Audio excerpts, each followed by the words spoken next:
Welcome back, everybody, to the Fighting for Freedom podcast. I just want to say thank you to everybody for all your love and support. You guys have helped this channel grow dramatically. If you could please, at this time, drop us a like, comment, subscribe, share our podcast, turn on those bell notifications, and leave us a rating and good review. I appreciate you guys. Thank you so much.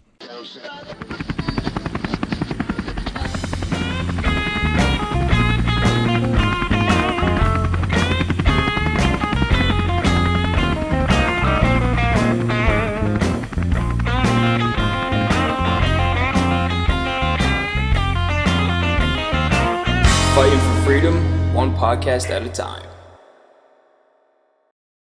Good morning, good evening, good afternoon, and welcome back to another episode of the pod, Freedom Empire. Today, I got a great guest. And now, if you're watching this pod, or if you're listening to it, just know that the man I got in front of me has an American flag and a Marine Corps emblem hanging behind him. This is going to be a good one. I'm very excited, and I'm more than happy to welcome Jacob to the pod. What's up, Jacob? How you doing today, man? What's up, Vinny? Thanks for inviting me on today. Doing well. It's football Sunday. Can't complain. So you're from LA, right? Yes. Are you a Rams fan? No, with that, I am a Pittsburgh Steelers fan. Okay, so you're one of those. You've been a ride or die for so long now. You're just like, you know what? If I could turn this camera, I could show you all my Steelers stuff up on my office wall. My grandparents came to California from Pittsburgh in the 1960s, and just growing up with going to my grandparents' house, seeing my grandpa and family, all Steelers games. So I can't say I'm a Rams fan or anything like that. I'll watch a Rams game if I'm invited. My wife, her family, they're all Rams fans, so I'll talk trash with them. But it's Steelers for me, black and yellow all day. That's a great song. I ain't gonna lie. So you said that your family, like you kind of started out in Pittsburgh, correct? So not myself. I was born in Covina, California. On my dad's side, they were from Pittsburgh. They came here in the 1960s. I'm Polish Irish from that side. And my mom's side, they're from California as well, with the exception of my grandma. She immigrated to the States in the 1960s from El Salvador. So I'm also Mexican Salvadorian on my mother's side. Wow, you got a little bit of everything going on. A little bit of a mutt, man. That's one of the best parts about this country. We get so much blend here. You get all this cultural immersion. It's good stuff.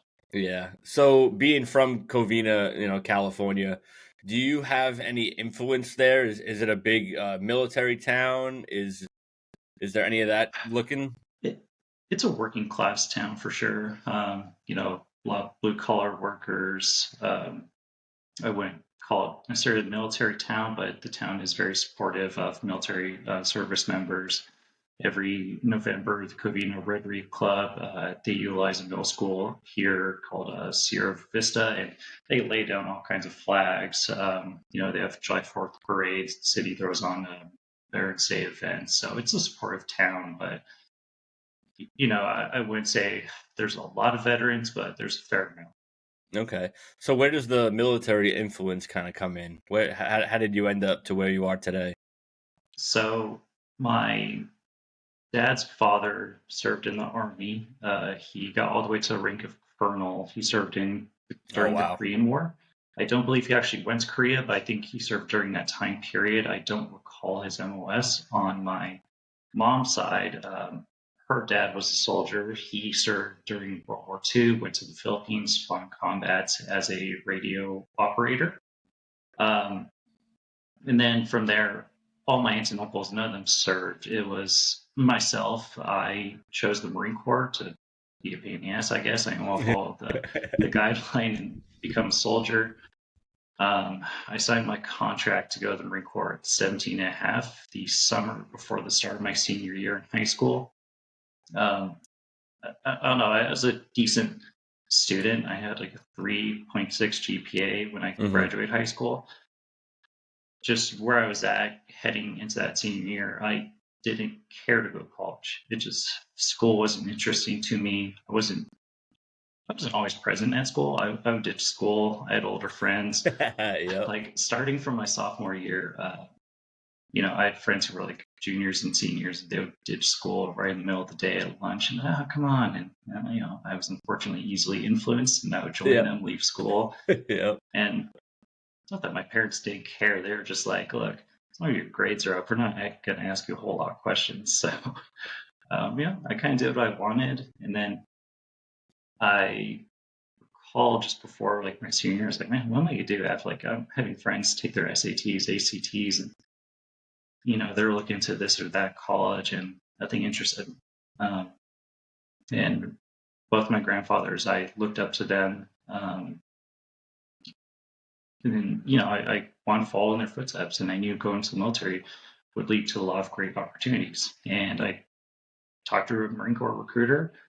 I was still 17 and a half, and he's like, look, you need your parents' permission to sign on the dotted line. So went home, talked to my parents, and I was like, look, I want your guys' permission to join the Marine Corps.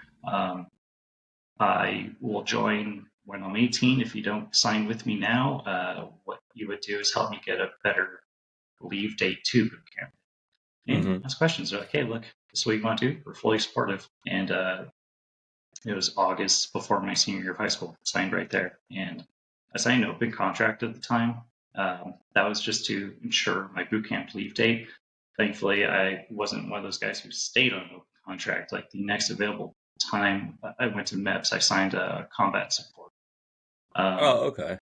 In the Marine Corps, that allows you to end up in a couple fields. You could do aircraft support, field artillery, tanks, or amphibious assault vehicles. So I took the ASVAB my junior year. I took it to get out of class. I didn't take it at the time thinking to go into the military. They offered that for you while you were still in high school? They did. It was like some program local recruiters put on, and a couple of my friends took it, and I used an excuse. I zoomed through that test. I did not care about the answers. And the moment I finished that test, I left school. I left school at like 11 o'clock that day. I didn't come back. I did my own thing, had fun. Yeah, you're like, I have PTSD now. I think I have to go. Yeah. I mean, we've all used that. Like even like the state exams, like in New York, we had like state exams, and they would be from like I don't know 7, 8 in the morning to maybe like 10 in the morning, and then after that, they're like, all right, everyone, go to math, and I'm like, I don't know, man, my brain isn't really fully there yet. I think I need to take the day off, Something like that, right? Yeah. Christmas tree you're a teenager. And bounce. You're a teenager. You don't care. You'll think about the bigger picture. You're just like, oh, can I get an excuse really quick? Let's do it. Yeah, exactly. So, when I had signed my contract, the recruiter's like, look, you already have an ASVAB score in the book. So I was like, oh, okay, cool. Like, what kind of jobs does that lead me to? And wasn't a great score. I'm not going to sit here and lie. It was like just above infantry. Okay. I want to say like 38 or something. Like, not hey, that's what I got. and you got to think to be a Marine. Yeah, and you got to think I went to college before I enlisted. Yeah. So I was, 38. Hey, C's get degrees, man. Exactly. Unless you're in graduate school, I can talk about that in a sec. So we signed right there because I was like, well, should I retake it to be like better MOS probabilities? Like, look, man, the problem is if you get lower, then you could be canned or stuck with infantry. If you like these jobs, let's sign on the line for this one. So I signed a combat support. I had hoped to get field artillery. It just sounded cool to fire away, put stuff in a cannon, and kaboom. Several meters away from you. So went through my senior year. It was really chill. I had friends stressing about getting into this or that college. I maintained my grades. I still had to graduate, but I knew what I was doing. July 4th, 2011, I knew I was going to boot camp that day. And, I never had to take SATs, ACTs, and I went to boot camp. Of course, I'm sure like you, day one, you get there, what the fuck am I doing here? You're sitting in that rack after being slayed all day and yelled at to go in this or that line. And you go through the gauntlet of getting all your vaccines that day and your blood drawn and all that fun stuff. And you sit there and why am I here? Yeah. you are not at home anymore for sure.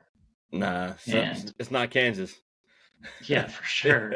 And Marines, we got the longest boot camp collectively. Like Navy, right? You guys do boot camp, and then you guys combine it with sea school, and that's kind of considered the whole training period for you guys, right? Yeah, we do we do boot camp, and then we do so for CBs it's a little different because we'll do our school, and then most likely we get attached to a battalion, and that's where we go do our combat school, which is about a month long. So, for Okay. example, I started in August, and I didn't check into my official command until March. So it was a timely process. That's why, Yeah. some jobs or some branches they have like a 4-year minimum. Ours is a 5-year minimum because it takes so long to do all of your schooling. Man. Yeah. So, get through boot camp. The way the Marine Corps rolls is when you sign these contract field MOSs like combat support. They don't tell you what your specific MOS you landed till you're about to graduate. Like, have Yep. you ever seen a Full Metal Jacket where Gunny Emery's just line up Private Pile 0311, Private blah blah, and it's really like that. Really? So they're like, Wolack, 1833 amphibious assault vehicle. It's like, what's that? Yeah. I You don't don't know have what your it phone. You was. can't Google it. Yeah, Yeah. exactly. I thought at the time it was the LCAC, that Navy one, the landing craft one. Like it was just some boat I saw at the water one day. Yeah. Like, oh, I'm gonna drive that like huge, boat with the giant fans on the side. All right, whatever. hmm Um, I get out boot camp and like, ooh, what the hell's an amphibious assault vehicle? Some kind of tank that goes in the water, basically. Um, Okay, I'm down. so yeah, I was like, all right, get through that and then go through Marine combat training. It's where every Marine who's not a infantry Marine goes to for training. It's only about a month. It's not too bad. From there, went to Camp Pendleton for MOS school. That's where I learned to become an amphibious assault vehicle crewman.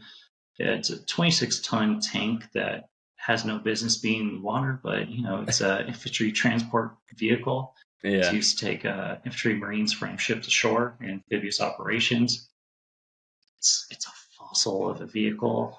I finished MOS school in 2012, and this vehicle was first commissioned like in the 1970s. Just the Marine Corps is like old used parts, but you're gonna do with it what you can. We haven't got that Air Force money. Yeah, no. um, so we're making do with what we can. Well, then, I guess the nice part about this old vehicle is because it's a vehicle that's meant to be by the water. There's only a few places I could have gotten stationed: Camp Pendleton, Camp Lejeune, Hawaii. No one gets Hawaii. Yeah, that's like the Dime Gucci kid, or doesn't. like your dad's the drill sergeant. Yeah. For sure, or you're that stud sergeant, and you went on e-bill and recruited like 5,000 Marines into the Corps. And they're like, "Hey, you want Hawaii finally? All right, let's go." Yeah. Yeah. But So if you got Pendleton, you can't be mad about that no, because it was you're. one of the best things. How far are you from home? It was about hour 20 minutes. I could not complain. I Yeah. I wasn't bored in the barracks on the weekends. I would just go home. I would chill. Sometimes I'd stay in the barracks, but Yeah. I mean, Camp Pendleton in general, it's right there in San Diego County. It's Yep.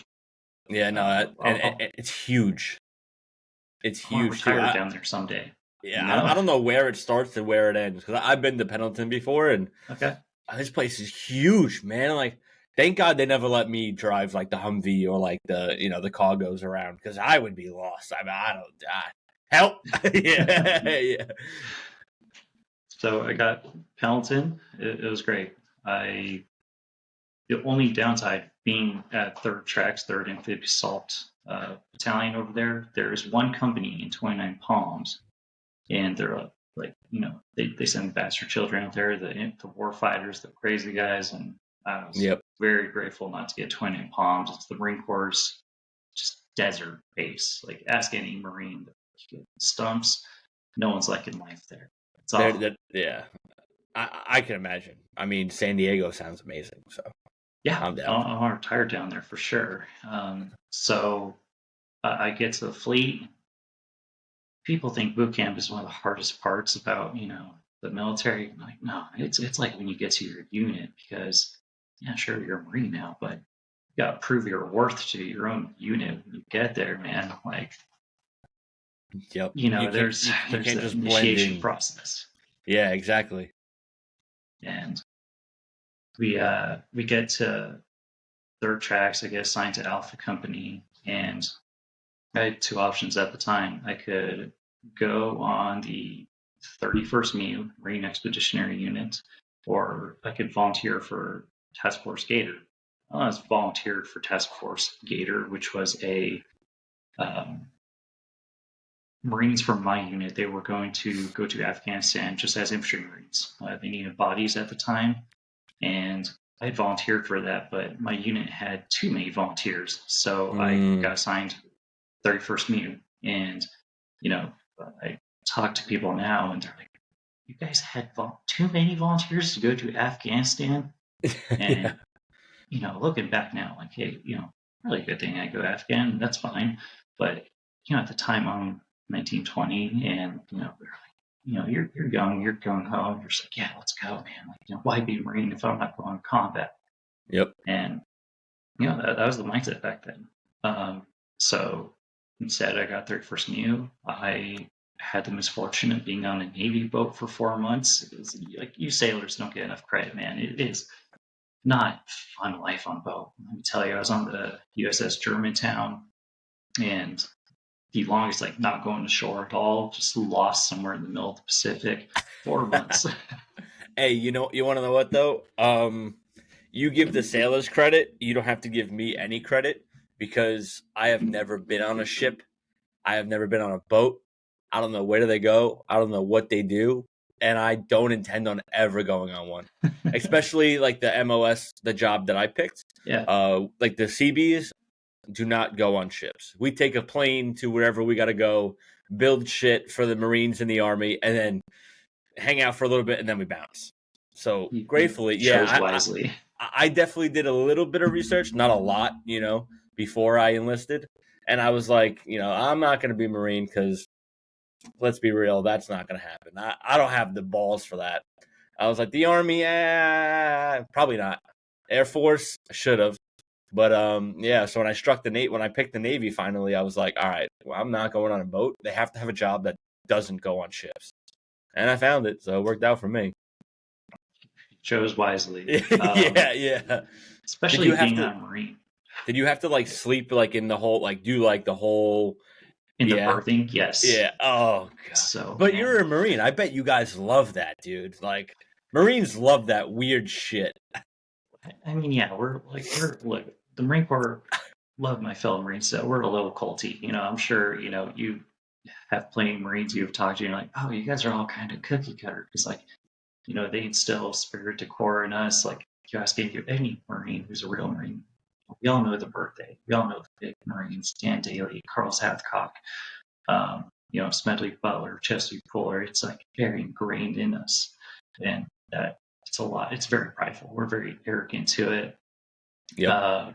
But man, when you're on ship, it's Navy versus Marines all day. So we're fighting sailors and to get to the chow line.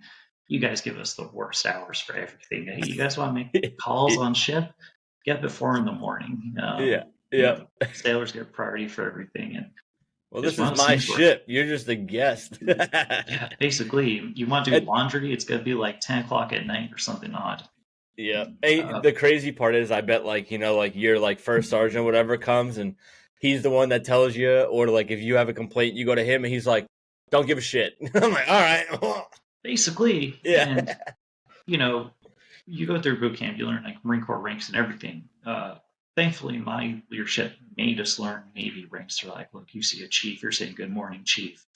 And it was different because in the Marine Corps, like anyone corporal, E4 and above, you're saying good morning, corporal, good morning, sergeant. I was a PFC to Lance Corporal at the time, and I'm like, oh, okay, like I see petty officer third class, that's equivalent to a corporal.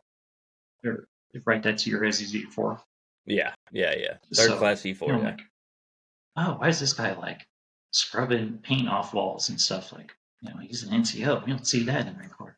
Like, oh man, like you haven't made in the Navy till like you're a chief, man. You get that anchor and you're the man.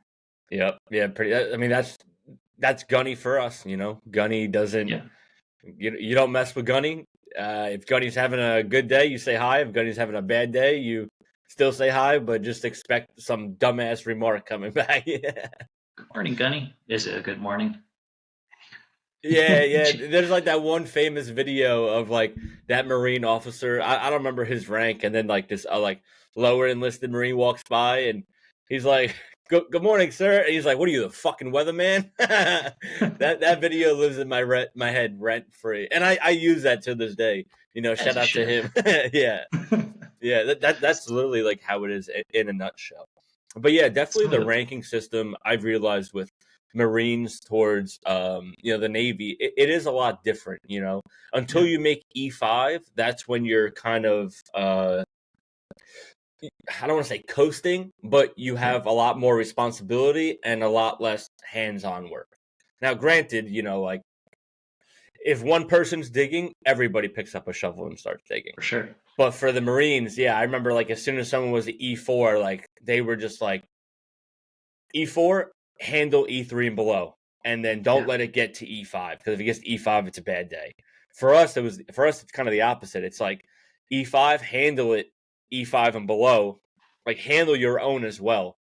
But if it gets to E6, they'll help you out. But if it gets to E7, yeah, stand by. Oh, Yeah, for sure. yep. And some of the things you had to get used to on ship was airlock doors. Those things suck. So on a ship, they're trying to keep the climate controlled and everything. And there are certain portions of the ship you have to open a big, heavy door, and then you step through. You close the door behind you. You gotta make sure it's sealed all the way. And then you have to open another big, heavy door. Then you have Yep. to close it, seal it. One of my Marines, we were like trying to hurry to get to the chow hall. Like he slid, fell back, cracked his head in the back, a lot of blood everywhere. Had to rush him to medical. Oh, poor Um, dude. Working out on ships sucks because you're trying to like do a bench press and then ships are flocking and you're like turning and it's Yeah. not fun. Yeah. Yeah, I honestly, I kind of envy you a little bit. I mean, I know Yeah, it's weird to say that I'm in the Navy and I never got to experience it, but I would really love to experience it just for like, I don't know, just for like a day, probably like a week, just a solid week to be able to like, get used to it and get in the routine of it and then get me the fuck off. for Call sure. my Uber, I'm out of here. Best way to do it if you're going to do something like I don't know, get to Japan and find your way to a small boat that goes to Korea. It's going to take like a week, and Okay. it's not some big boat. I'll You'll check get a little Expedia, experience see if they there. have anything. Oh, So that's we funny. have those berthings, and they give us the terrible berthings. Like sailors, hey, I understand you guys are there a lot longer than us, and you guys should get their stuff. Marines are like, your fellow Vietnam brother slept on that mattress. That has been changed ages. I We have to have fire watch. Go down to the well deck and watch our AVs that are down there. And whatever, do it. So we're rotating like every 2 hours. I busted my head one time on my rack because when you're in your rack, it is so small that you can't sleep on your side. You have to sleep on your back or your stomach. That's it. So I always sleep Hmm. on my back. And I remember like one of my corporals had apparently called me, Wallach. And I just said, yes, Corporal. Boom. I don't remember. What I remember is I woke up in the morning. I'm like, why is there blood? Feel my nose, mouth. I'm like, I'm not bleeding. Okay, whatever. Get out of the rack. I hit the head. I look in the mirror. I'm like, oh, I just see a gash across my head. It healed nicely, thankfully. But I was like, Yeah, I can't tell what now. happened? So I asked my rack mate. He's like, oh, dude, one of the corporals called you to start your fire watch shift, and you're like, yes, corporal. Boom. And you hit the light because there's like a tiny reading light in your rack that you get, and I hit that thing so hard I knocked myself back out. damn. Wait, so you woke up for a fire watch, went on for 2 hours with this huge gash, and like your person with because you guys do like double watch, right? Like it's you and one other Yeah, dude, and he didn't say a word to you the whole time. nothing. I guess he was just like, I get it. It's like 2 in the morning. Maybe he couldn't see me properly. Not a whole lot of Yeah. lights. Well, yeah, you busted out the one in your rack, so there is no light no more.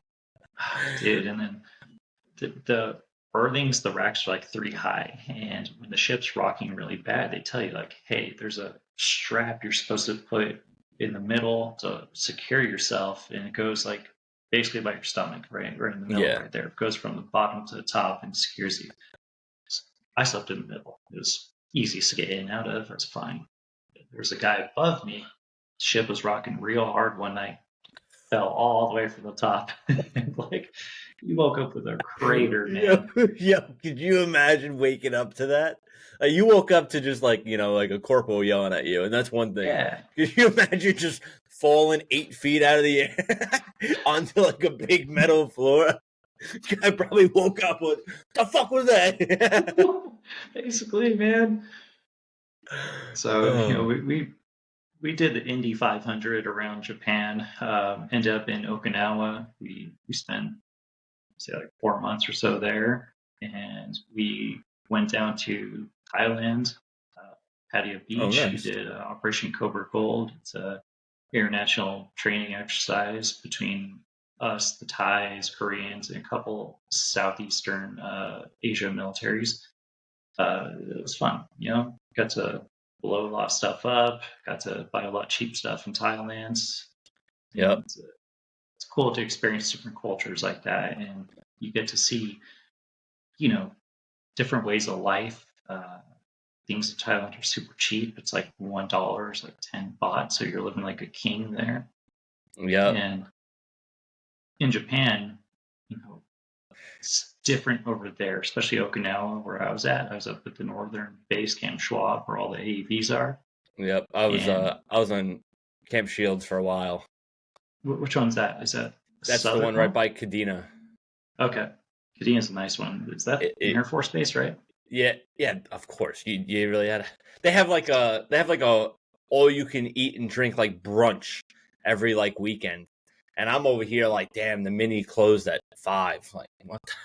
Yeah. Yeah. But yeah, you were at Schwab. Yeah, I've been to Schwab before. We kind of been all over that island, to be honest with you. I mean, Schwab has the nicest beach. I'll give it that. But as far as food and entertainment, nothing. There's not a whole lot to do there. Well, yeah, you're Marines. They don't care. Nah, exactly. Yeah. You're just on standby to go somewhere around the world and among snow discs. That's the whole point of MU is like, hey, we're that floating fighting force of Marines, and we can be anywhere in a couple hours. That's our whole gig. We're attached to an infantry unit, so we're ready to get those infantry onto shoreline anytime. Totally. So, where was that? That was about 2013 May. I was 19, turned 20, so I turned 20 in Japan. We all know what that means, huh? Legal drinking. Yeah. Fantastic. Yep. So I turned 20. I get back to the States, and the Marine Corps is like, hey, we're going to give you like all of 2 seconds to breathe. And then, you're back to pre-deployment warm-ups. You're going through the motions again. You're having a twin and palms for training. And one time, spent a month in twin and palms. We did so it was called Mojave Viper, but now it's called an ITX integrated training exercise, just big multi-unit training between infantry, helos, mortars. And then we do that for a month. We're stuck in the desert, and man, I remember we were stuck out so long. I don't think we got to shower like a proper Dawn baby wipe shower for like 11 days. It was so disgusting, man. Like, yep. Yeah, we have things like that where it's like we're out there for minimum 15 days, but usually it's a little longer, probably like 3 weeks, and there's no showers. It's just baby wipe, bath, and just do what you got to do to survive, and don't be a shitbag. Oh, exactly. You're like on your last pair of socks. You flipped it inside out a billion times. Yeah, yep. It's not fun. You're like hoping it rains so you can like kind of do laundry outside. Yeah. So we do that. We get back to Camp Palace and like, hey, keep your stuff packed. We're going back to 29 Palms for another 3 weeks. So yeah, we're going through pre-deployment cycles again. And then I turned 21 at the start of my second deployment back in Okinawa, Japan. This time it was a UDP, a unit deployment plan. We just kind of sit there on the rock as part of, I think it's disbanded now, the Combat Assault Battalion. Okay. It's a battalion in Japan, or it was, made of AVs, tanks, LAVs, light vehicles, the infantry vehicles they drive, and then reconnaissance Marines. And just sit on the rock and do your job. It's just doing your day job. You're just in Japan. Mm-hmm. It's a lot more humid. Like, I don't want to see humidity in Japan. It's so terrible. Nope. And then, every other day it just rains for 2 seconds and, gets you all hot and sticky. Could be a typhoon. You're stuck in the barracks for 6 days. At that power point, starts to go out. At that point, I'm down. Leave me in the barracks. I'd rather be inside than outside dealing with all that. For sure. The coolest part on that second one, even though I spent back-to-back birthdays overseas, the second one, we got to go to Korea. And Korea is an incredible place. Like, I want to go back on my own dime one day. They're super friendly people. The food's amazing. The weather's great. I got to get my Korean Service Defense Medal because I was there for 29 days or something. You're supposed to technically be there for 30. We sent a waiver request to our lieutenant colonel over at CAD. He's like, nope. That kind of sucks. Oh, let's send it to our battalion commander back at Camp Helton. He's like, yeah, I'll count international water time a part of the waiver. Sure. So sounds we good. all call it our dragon medal. It's the Korean Service Defense, and it literally has a dragon on the medal. It's like one of the coolest things ever. Oh, that's sick. That's sick. So it was that time I became a corporal that second pump, and I was about my 3-year mark of my 4-year contract, and just not what I wanted to do for the rest of my life. My daughter was born while I was in my second deployment. One of my best friends to this day, I was in his wedding and everything years after we got out. I know AJ went to yours. I grew up with AJ. I don't know if he told you. We grew up on the same street together. So, he's like, hey, I'm getting married and it's in Idaho. Yeah, dude, say no more. Take it the next flight I can to make sure I'm out there. Yeah. So my second deployment, my daughter was supposed to be born while I was deployed. I had about a month left. My buddy, he went a month earlier than our entire unit to set up stuff for us. He's like, hey dude, I'm supposed to be coming back right when your daughter's born. You can take my spot and I'll stay another month longer. So I owe this dude a solid for life. Yep, no, for sure, man. That's a real friend. I got to get back. My daughter, unfortunately, wanted to come earlier than she was expected. So by the time I got home, I missed her birth. She was 3 weeks old.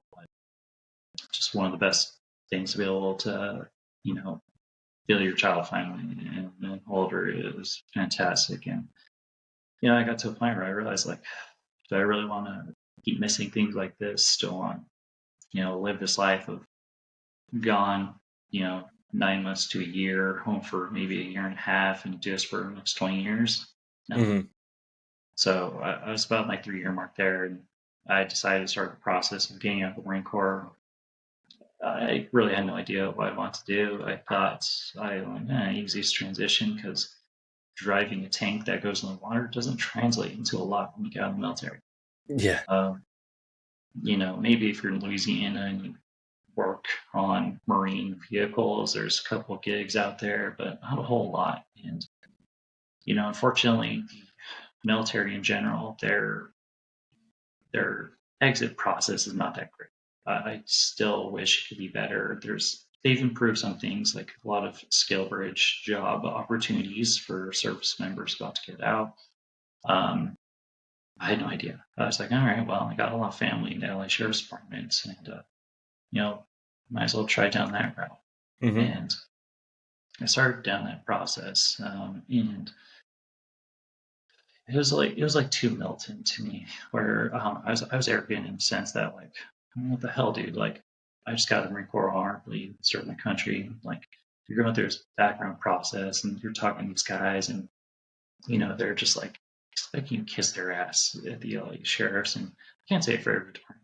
I still like the LA sheriffs. I have family in there. They're a good department, a lot of great deputies, and I get to interact with a lot of them through my job. And I have nothing bad to say, but my own specific process of going through it, I didn't like it. So I withdrew, and I was like, I'm going to college.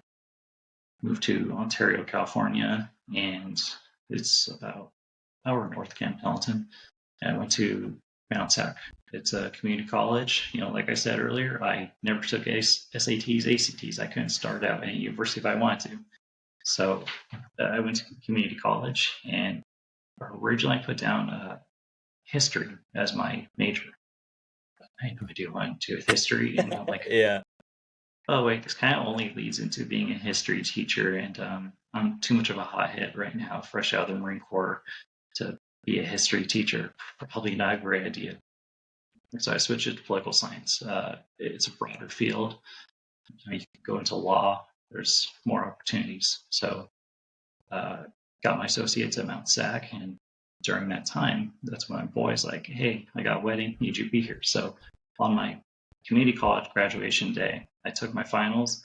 I went to the airport that night, went to Idaho, Coeur d'Alene, Idaho, and I was in his wedding to skip my associate's graduation because I was like, whatever, I'm going to university and get my bachelor's after this. Like, who cares about community college graduation? Mm-hmm. And being in his wedding was a much better decision.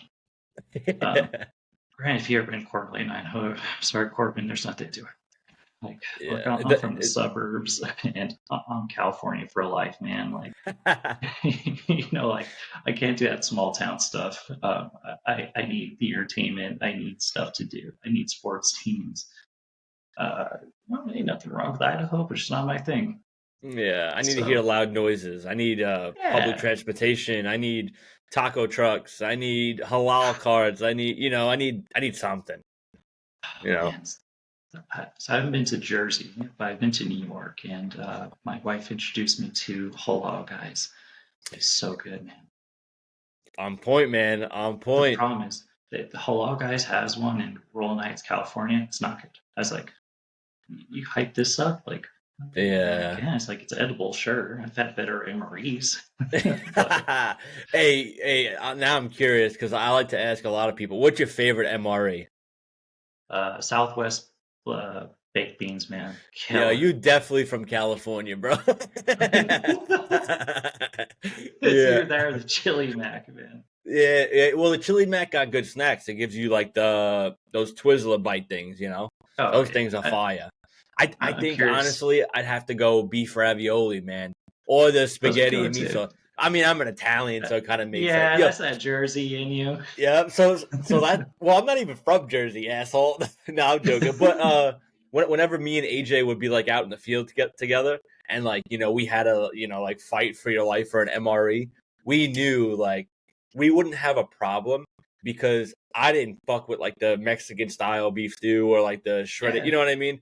And he didn't really like the Italian ones better. So if we seen one or the other, we'd grab all of those and be like, "Here, I got you all these." No one wants lemon tuna. Like, or was it the omelet? That was terrible. Yeah, the veggie omelet.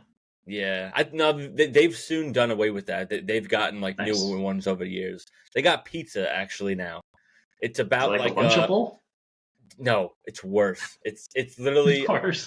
We were in the field, and I actually did like this was like like right before COVID when Dave Portnoy was doing like all his pizza reviews, and I actually did like a little pizza review on it. It's literally like a 3x4 slice of MRE pizza. Just picture what you think that would look like, and it comes like sealed in the packet. Oh, dude, it's the cheese still like the squeeze cheese?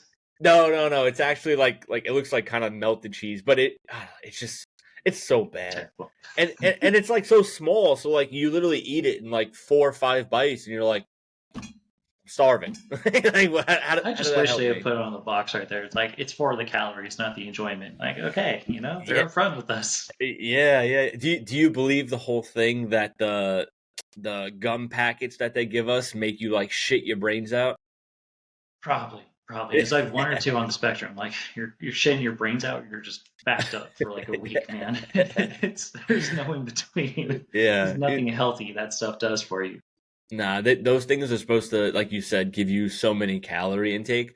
But the things that, you know, it was just shocking to see what all these service members could do with this MRE in other forms than just eating it. Like they use a little red packet as like a red lens. They would, Oh, the use the ingenuity now, like Emery cookbook is a thing now, yep. They would take the coffee packet and like pack it in their lip as like dip, and I'm like, what do you guys do? I'm like, all right, I get it. We've been out here for 3 weeks. I'm bored too, so you Oh gotta yeah, and work what you got, try new things. one of the cool parts about driving a amphibious assault vehicle, it's a big tank that fits a lot. So I would bring a huge gorilla box full of just, beef ravioli, canned foods, Yeah. crates of monsters out in the field. And, you know, I would sustain eating some of that stuff, top ramen, whatever I could bring out there. I didn't smoke cigarettes or anything, but my Hmm. Marines on my vehicle did. So I was like, talk to an infantry Marines, hey, which one you smoke cigarettes? And, you could trade stuff. You want to sleep inside the vehicle tonight? We're going to throw on the heater for about an hour before we go to sleep. It's going to be a lot better than the dirt with your fellow grunts. And hey, yeah, I got cigarettes. I'm like, hey, come on board, man. Yeah, yeah. We Cool had like a parts. little because I did the same thing you did, where like whenever we went to the field, we couldn't bring a gorilla box with us, but we got to bring like our one roller bag and our Atlas pack, but that had all of our like serialized gear in it, so it was kind of hard to fit stuff.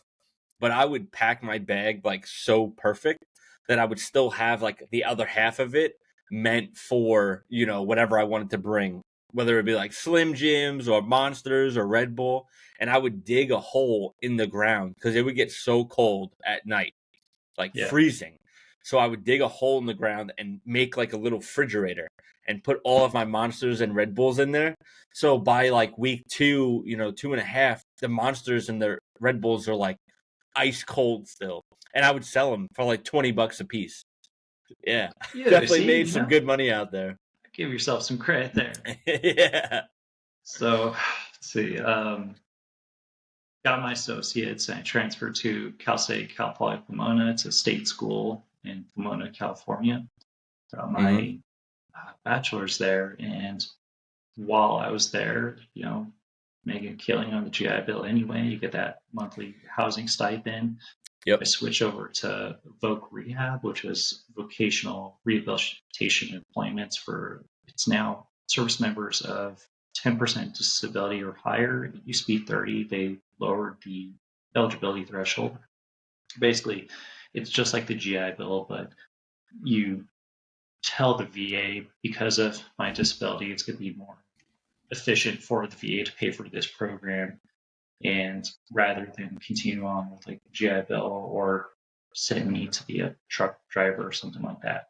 So where I was at, I was like, hey, just help me finish my last year of my bachelor's, and you get better payments for like your school books, things like that. And I started working at the Cal Poly Veterans Resource Center. There, I helped other student vets file their GI Bill, help them if they need help with like disability paperwork, as much as like GI Bill filing. They put on events for student veterans and invite out either alum or uh, business associates. Like a lot, Cal Poly is known as an engineering school, so we have good connection. They have good connections with like Raytheon, Boeing, and like, oh, cool, like it's good engineering school. You have a bunch of veterans, and they used to have secret clearances. So we just renew those clearances. We get a solid engineer, and all these guys graduating from Cal Poly, they're making like 100,000 off the bat graduating from college. Damn. Not me. I got into politics. So what I currently do is I'm a political director for Candidate California. Where I got my start was there's a local member of Congress. He was on Veterans Affairs Committee and Armed Services Committee. He was a Navy vet, and Oh, he wrote a nice. bill to expand student veteran GI Bill benefits.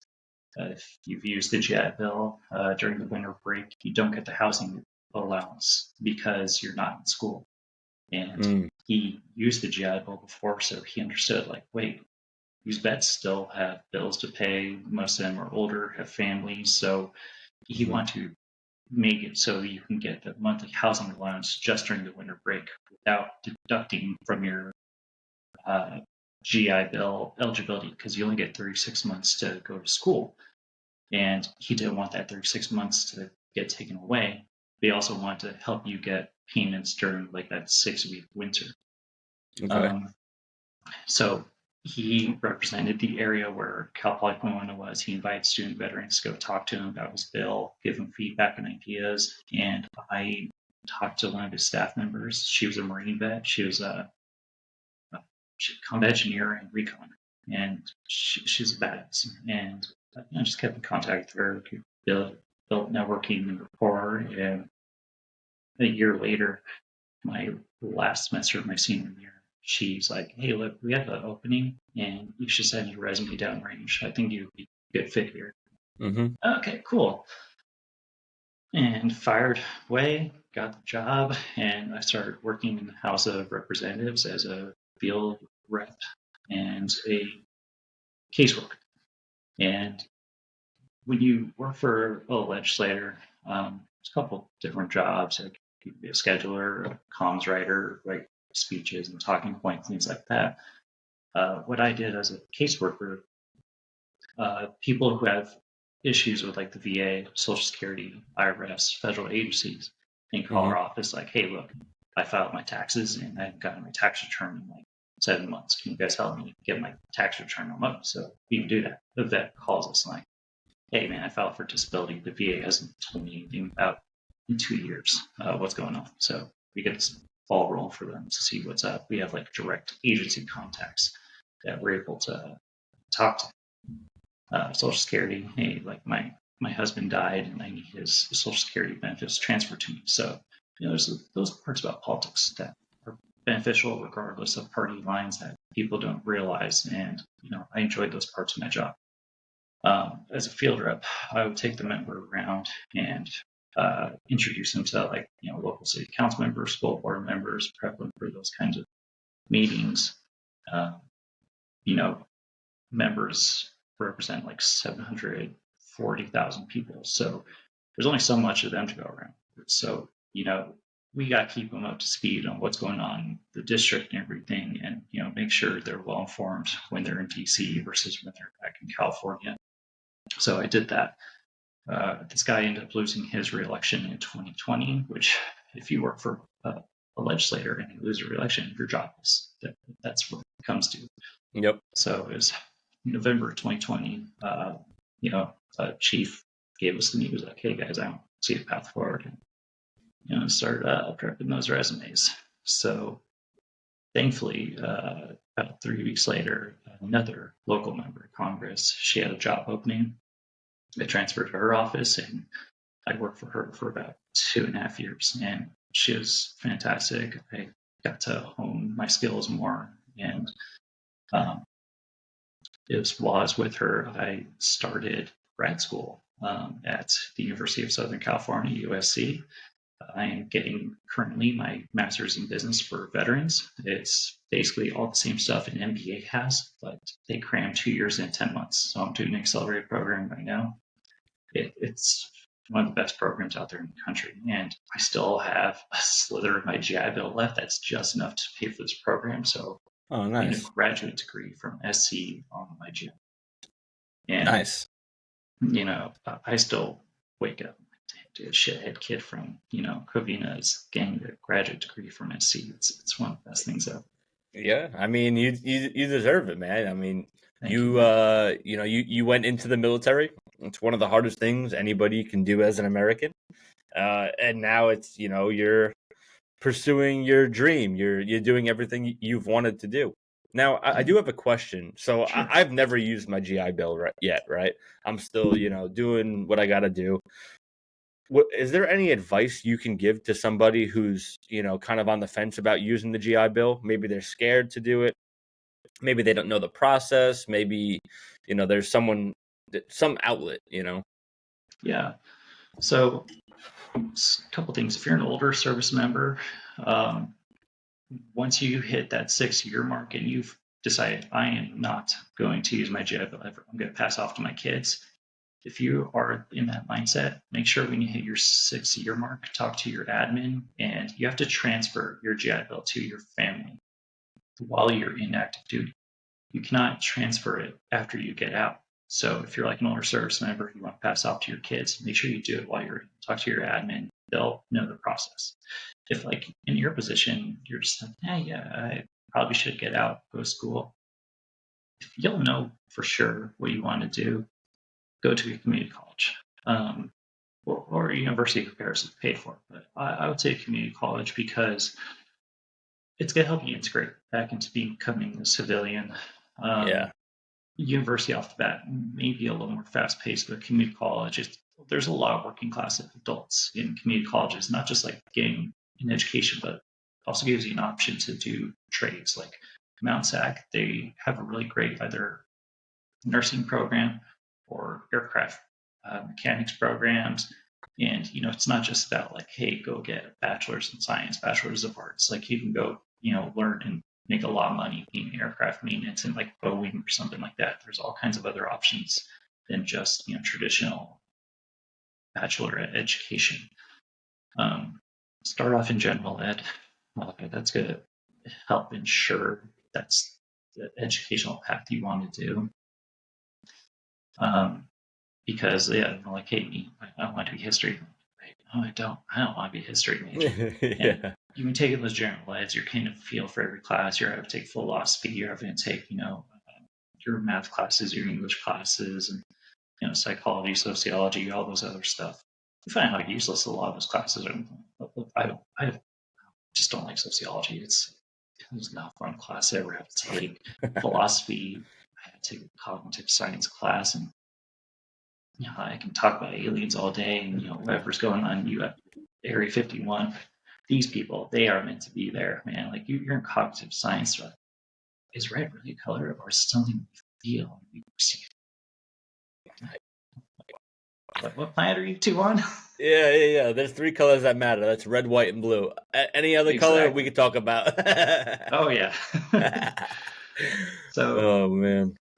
I would start, and then don't be like me, man. I knew nothing about community college. I'm like, 17 units, that's not bad. Let's go gung ho, let's charge it. And that was terrible. 17 units is a lot. And it was like, you're in the Marine Corps and these little whiny little college kids crying about their finals and blah blah. Man, you get there. It's a different kind of stress. Like, it's not I gotta think about, is someone gonna shoot at me? But you're thinking about, man, did I do all the studying? Am I well prepared for this exam, this quiz, this pop-up? And start slow for sure. Like I took 17 units and I was gonna gain Fs like on all my stuff right out of the Marine Corps. And it's just like, it was a reality check.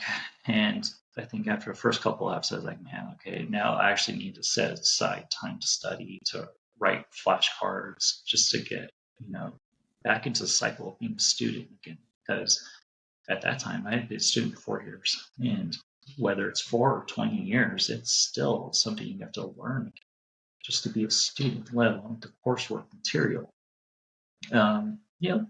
Be humble and or just swallow your pride if you need help. A lot of colleges have tutoring centers, and they're more than willing and able to help you. It's part of your tuition. You're paying for this stuff anyway, so make sure you're going. You're asking your professors. I would say it's going to depend where you go to school. When I was an undergrad at Cal Poly, my professors, they unfortunately were all just like, maybe because the class size is really huge, but most of the time you're like, hey, I'm kind of lost, and I don't get, go to the tricks there, and like, okay, get brush off. Yeah. USC, they're like, hey, bro, call me, John, here's my direct cell phone number. Shoot me a text if you have a problem. We'll get it solved right there. Good school and a good football team. Exactly, man. Fight on. Yeah, AJ will be happy that we said that, the Trojans are goated. Absolutely. He'll definitely be listening. And make sure, if you get through one semester, so hey, this is for me. Take a break, man. Don't go into that next semester and just burn GI Bill time.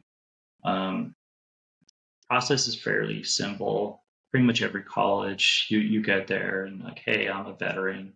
They all pretty much have veterans certification officials who will help you file your GI Bill benefits and everything. And one thing that was different when I was in my undergrad, you didn't have to do like monthly check-in. Now I'm in graduate school. The GI Bill changed a little bit because of the pandemic. Once a month, I get a text from the VA like, "Hey, are you still enrolled in school?" And I'm like, "Yeah." There's a problem that occurred during the pandemic where a bunch of schools shut down and student vets weren't learning, but they were still getting their monthly stipend. So the VA, they basically put a pause, and a lot of student veterans started losing GI Bill time, even though it wasn't their fault. It was like their certification official failed to tell the GI Bill, hey, by the way, our school is shut down, stop giving these student vets payments, stop deducting from the GI Bill. And thankfully, two legislators that I previously worked for supported a bill to like get those student vets their time back on the GI Bill. So they go back to school, finish it up. But it was a huge problem at first. And there were other problems like, you know, if you're in an aircraft maintenance program, how are you going to go remote on that? You couldn't. Yeah. So a lot of legislation was thankfully made to fix that issue. And so where I'm at now, getting this master's in business, I have worked in the government between the Marine Corps and House of Representatives for 7.5 years or so. I'm not trying to be in politics forever, man. Like there's parts I enjoy. I got to help convince my last boss to sign on to a veteran cemetery project in Anaheim Hills, California. Basically, in Southern California, there was two veteran cemeteries. There's one in West Los Angeles and one in Riverside, California. You know anything about California? Those are like 3.5 miles apart, or 3.5 hours apart, not miles, to hours. And depending on traffic, that's probably a lot worse. The West LA cemeteries at close stats, meaning there's too many bodies there. They can't take any more veterans to be in a veteran cemetery. In Riverside, if there were I'm at Covina, California, when you die, you want your family to have to drive 3 hours to see, your tomb and everything. So the originally city of Irvine, which is in Orange County, California, they're like, hey, yeah, let's build a veteran cemetery here. We'll get it certified from federal VA, the state of California, the county. We'll get everyone on board. We started this process. Bills were passed, like help make sure they get funding, certification, and then a few of Irvine residents were wildly against it. Irvine's a very fluent area, college town, and people are not.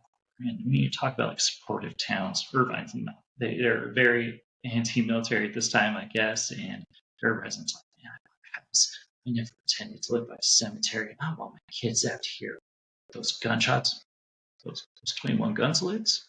Yeah. And the council flopped. They backed out of it. The city of Anaheim, they're like, bring the cemetery here. And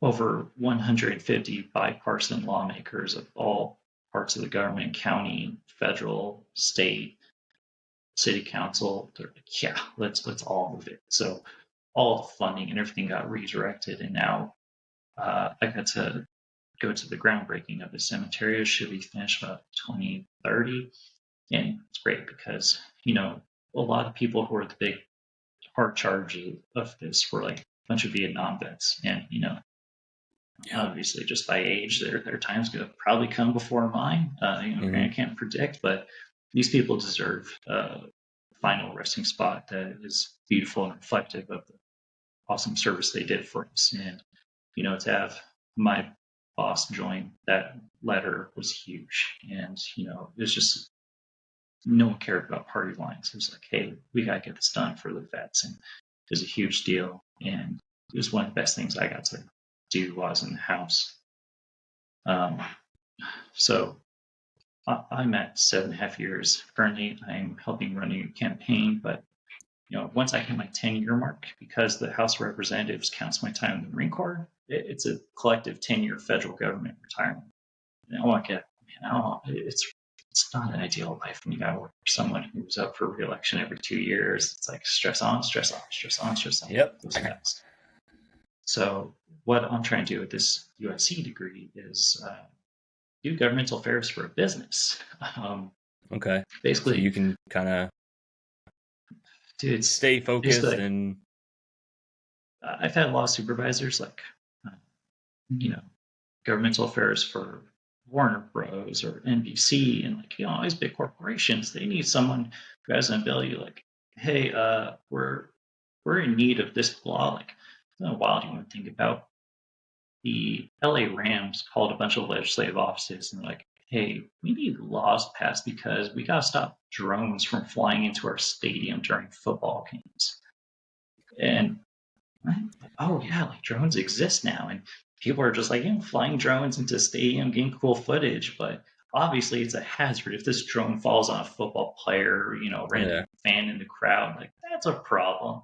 Yeah. We had firefighters calling our offices and like, look, again, drones, weird issue I'll go on about, but like, hey, look, we have like drones flying into fire zones, California, every August, wildfires every. Mm-hmm. People like to throw drones out there, get wildfire footage, but it's a problem and hazard to like the firefighters' helicopters that are trying to drop water into these areas. So, those are just some of the different things like outside government that like people like, hey, we need someone who has the ability, like, yeah, I know this legislator, I'm going to call up those offices, and it's kind of like get into governmental affairs, particularly for a big company. And, I'm doing those steps right now in graduate school. It's wild to think, I'm taking things like corporate finance, data analytics, business marketing, and leadership. Again, man, I'm just flabbergasted. I think, I'm like, man, dude, I'm getting a master's in business. It's wild. Did you think? Now I'm pretty sure you've heard this, and I probably already know the answer. But did you think, graduating high school in 2012, this is where you were gonna be? So like when you were younger, what was like your kind of dream? Like, what did you want to do? I knew what I didn't want to do. I started working. I started working at 14. My uncle was a foreman for it's like a company that built office cubicles and furniture, very blue collar. They're part of the Southwest Carpenters Union. I did that every summer. I did it during like my Thanksgiving winter breaks while I was in high school, and did shout out to blue collar workers, union guys, like, dude, painters, carpenters, all those, hardworking dudes. Like, ain't the life for me, man. And then I'm like, yeah. I like physical labor and end up going to the Marine Corps, doing a lot of that. No, man, I knew what I didn't want to do. And I don't know, that was just the problem with who I was as a high schooler. I didn't care. I was teaching class. I didn't put thought into the future. So I tell people, man, I needed the Marine Corps more than it needed me. It definitely gave me a lot of guidance in my life that helped develop, leadership roles and everything. And, I think one of the hardest problems for veterans is like finding that next mission when they get out of the Marine Corps or military in general. Yeah. Because, whether you do 4 or 20 years, there's a lot of guys who just, because it's so routine, you know what you're doing every day, you know what time PT is, you know what time drill, uniform inspections, your deployment, you get out. And the freedom is like, it's like shell shock. And yeah, like, now what? Like, I'm not getting this healthy, steady paycheck. I don't have, like the best insurance. I can't just go to medical. Like I'm literally on my own now, and I'm even scared about it, and hearing everybody's advice, it kind of makes me feel a little better, but you're never going to experience the full in-depth of it until you actually get there yourself. So for everybody, it's going to be a crazy different experience. Maybe people have, a family to go back to and kind of lean on them. Maybe some people don't. It's completely different. You don't have to wear the same uniform. You get to pick your outfit every day. It's going to be a complete 180. Yeah, you can grow a long, dingy beard. I had one when I got out. I think I shaved my beard for like 6 months. But my advice is, man, like just find your next purpose, man. No one's gonna give you your next mission.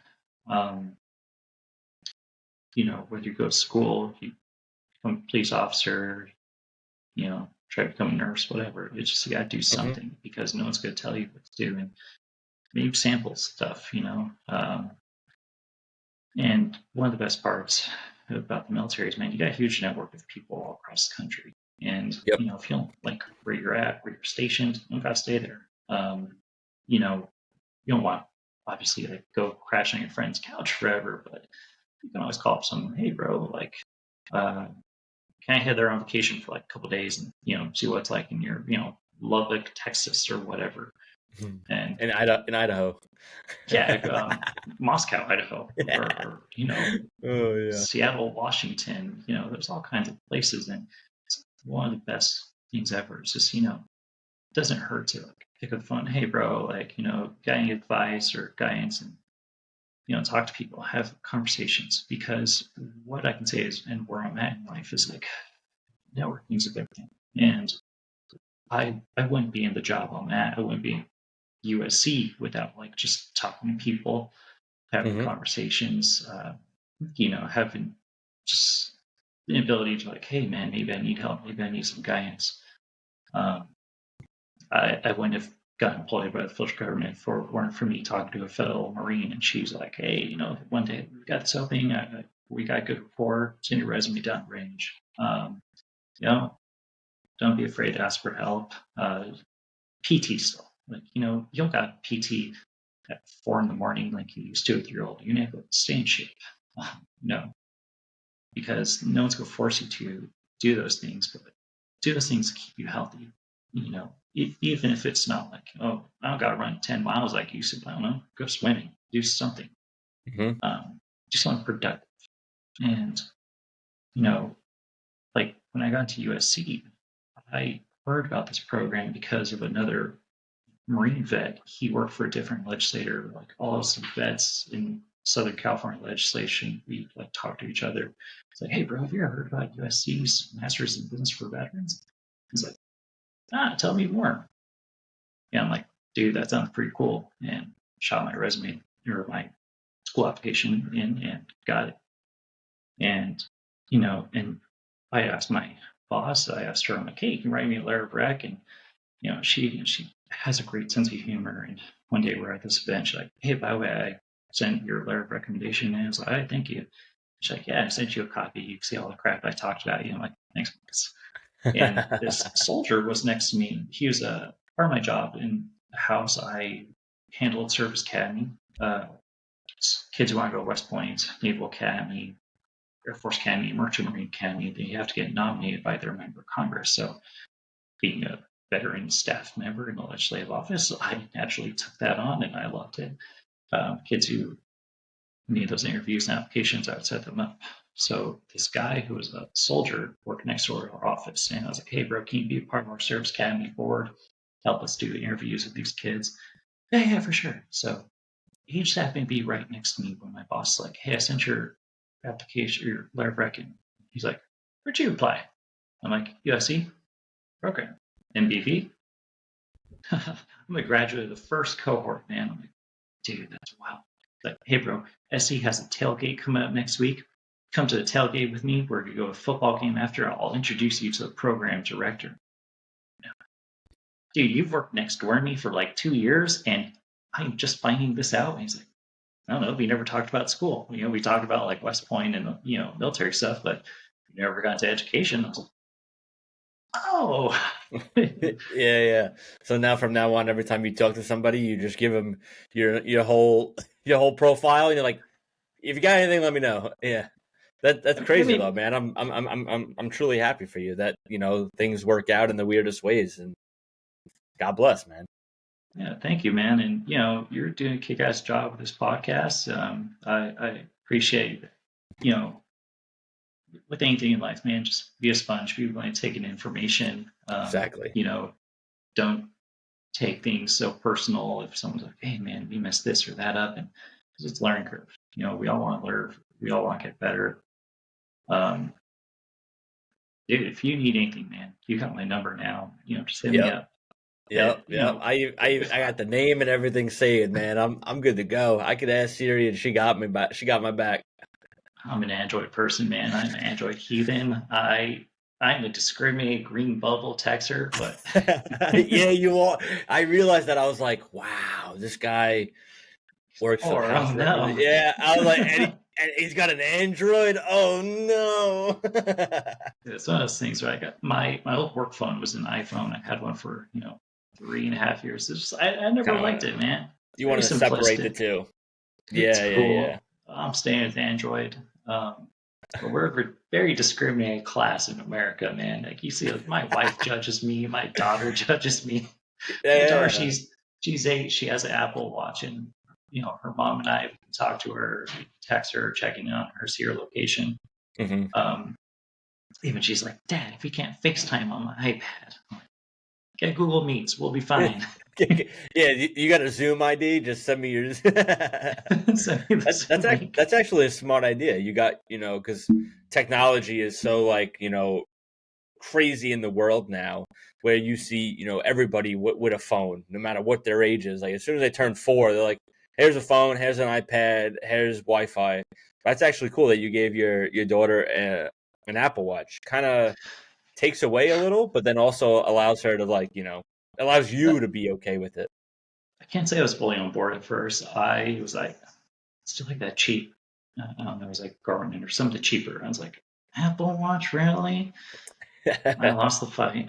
But But just the it's a whole good point that call. you can, like you said, track her location. You always got to make sure, as a father, especially when you got a daughter, you're probably the number one, guardian over her. You're like, that's daddy's little You girl. know, Coming out of the Marine Corps, having a daughter was the thing I needed in life. I want was Mm. unsure as a hard charging male, heavy testosterone, but I needed a daughter in life, man. Like it definitely calmed me down, got me ready for like civilian and white collar work, and you learn how to do ponytails and all their dainty stuff, and it helps people out. And I love being a girl dad, even if I'm doing laundry and I'm pulling my wife's hair or my daughter's hair out of my gym shorts because it's just everywhere, man. Like I'm always unclogging the shower drain. I wouldn't trade it for Yeah. anything in the world. Oh God, dude. I mean, me and my wife, we don't have any children yet. That's definitely in the foreseeable future. Baby steps with everything in life. But yeah, man, I'm not excited to have to pull out more hair out of every drain. And because the fact that I'm a plumber by trade in the military, it's like, oh, this is your job. You can do it. I'm Yeah, like, get that husky little plumbing wheel out and get yeah. out. Like, no, dude. And then she's like, oh, just get Drano. That solves it. I'm like, that doesn't solve everything. That's just for people who don't know what they're doing to not call a plumber and just dump this whole chemical thing. I'm like, you actually have to get it out of there. So, it is what it is. Well, Right? I do have one last question before I let you go. I don't want to Sure take up thing, too brother. much of your time. Um, California, right? In and Out, such a staple. Let me hear your order. Yes. What's your order from In and Out? We're doing the number one, no onion, no tomato, animal fries, grilled onion on that. We're doing a Dr. Pepper. Killer, man. Okay, And easy day. Texans, if you're listening, whatever sucks. It is terrible. Like Wow. I'll start California versus Texas war over this. It's awful. Tex-Mex, not even a thing. Like Texas Mexican food. Stop trying to be cool. It's not a thing. It's awful. California Mexican food's better. And it's better. Texas, I'll give you this. Barbecue. Amazing. Yeah, yeah, definitely. Terry Barbecue's Black's good. barbecue in Austin, Texas is it's like a mecca to me now. Like I have to go back one day and try, big beef rib with black margarita and their banana. I mean, they got Yeah, barbecue right. They not get Whataburger or Tex-Mex right. And yeah. I I do. a I lot do like Whataburger. Whataburger's pretty good. They have like a big menu and they have extra things. In and Out. I'll tell you what though. In and Out is a place where you have to. You have to let it. You have to give it time. You can't just okay, have it once and then judge it because that's exactly how I was. fair. I was stationed in California for 4 years, Yeah. and the first time I had it, I was like, "What the fuck?" I was like, you ain't got no chicken sandwich, no nothing, and these French fries taste like stale cracker. I was like, I can't do it. Their But fries now, aren't the best. I can say that. but you got to get them well. If you get them well done, my wife There you actually go. worked at In-N-Out. She worked at In-N-Out while she was going to nursing school to help pay tuition, whatever. So whenever I go to In-N-Out, she knows like all the little tips and tricks. So she definitely helped me out. But In-N-Out is definitely I used to consider Five Guys better than In-N-Out all day, That's every still day. pretty solid. I'll give it that. Just the Yeah. price is like, man, that's like 5 times in and out, Exactly. Yeah, Five Guys, 5 times the price. Yeah, In-N-Out you can get like a whole meal for dirt cheap, and it's like relatively fast too. The atmosphere is nice too, like that, like that retro type of restaurant. Yeah, It's a dope. little car hop diner style almost. Yeah. Well, all right, man. Jacob, thank you very much for your time, man. Thank you very much for sharing your stories and your experiences. Is there anything you'd like to say before I let you go? Thanks for having me on. It was Yeah. kick ass to have this convo with you. I wish you well. Start your podcast. If you are listening right now, be sure to subscribe, tune into all of Vinny's other stuff coming up. Yes, sir. For the Trojans, fight on. Let's go. For the Trojans, fight on. Hey, man, I'm very amazed by your story. I've never really used LinkedIn before, but after looking at your profile and reading everything about it, Jacob Wallach on LinkedIn. If you want to read it yourself and you want to know more about him, follow him. Honestly, you've done some amazing work. Your time in service was very commendable. What you're doing now and what you're planning to do, I'm very excited to see the future. I hope to come to California, Covina one day. Again, not one day, but come again. You, me and AJ, man, we'll give you the tour. Let's give me the tour of the, what is it, the A to the Z to the USA? What is it? How is it? Azusa? Yep.